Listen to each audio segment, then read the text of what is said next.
आज मैं बात करूंगा कि ओस्टियोआर्थराइटिस में न्यूट्रासिटिकल्स का क्या रोल है और न्यूट्रासिटिकल्स क्यों दिए जाते हैं और उनसे क्या एक्सपेक्टेशंस एज अ पेशेंट की जाएं। ओस्टियोआर्थराइटिस में काफ़ी न्यूट्रासिटिकल्स इंडस्ट्री की एक्सप्लॉयटेशन होती है, जिसमें लोग अमूमी तौर पे ये समझते हैं कि 45 के बाद एक ताकत के कैप्सूल लेना बहुत लाजमी है, क्योंकि जिसमें वियर एंड टीयर होता है। To be very honest, basically ये प्लेसिबो इफेक्ट से एक ज़्यादा इफेक्ट नहीं होता।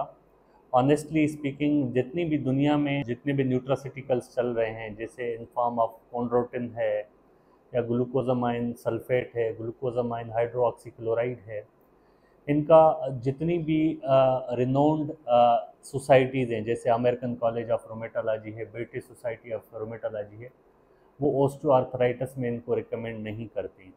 अमूमी तौर पे ये देखा गया है कि ग्लूकोजामाइन सल्फेट बहुत ज़्यादा चलता है, 1500 मिलीग्राम पर डे। वो एक शेल फिश से तैयार किया जाता है और उसको ये बताया जाता है कि आपका जो चिकनी हड्डी है, जिसे कार्टिलेज कहते हैं, उसको ये रीजनरेट करता है। बेसिकली काफ़ी फार्मास्यूटिकल इंडस्ट्रीज़ इसको या काफ़ी जो है एसोसिएशंस इसको प्रोमोट करती हैं, लेकिन इनका कोई इतना ज़्यादा अच्छा असर नहीं है, ना ही इनकी बहुत अच्छी जो है रिसर्चेज हैं।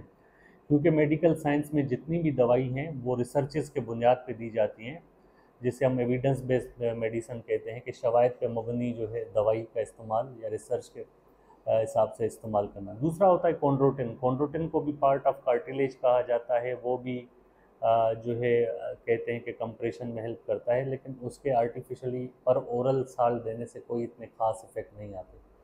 तीसरे होते हैं ओरल डायासरिन दिए जाते हैं, कि इनका एक एंटी इन्फ्लेमेटरी इफेक्ट है। उनका भी कोई, उस पर भी इतनी अच्छी स्टडीज़ नहीं है, उन पर इतना अच्छा रिजल्ट नहीं है।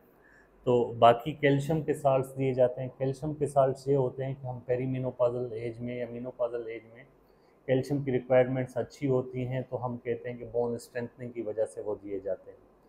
हमेशा ये चीज़ याद रखें कि स्टेज 2, 3 या 4 में दवाई का मकसद ये नहीं होता कि ये बीमारी जो है जड़ से ख़त्म हो जाएगी या रिवर्स हो जाएगी।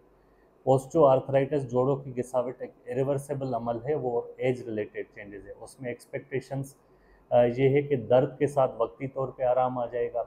एडवांस स्टेज में ये है कि जितनी गोलियों की ज़रूरत ज़्यादा पड़ रही है, मतलब पेन किलर्स की ज़रूरत ज़्यादा पड़ रही है, उतना डिज़ीज़ एडवांस्ड है और उतनी जो है डिसेबिलिटी ज़्यादा है। तो एडवांस स्टेज में ऑपरेशन जो है सबसे मुफीद अमल है। शुक्रिया।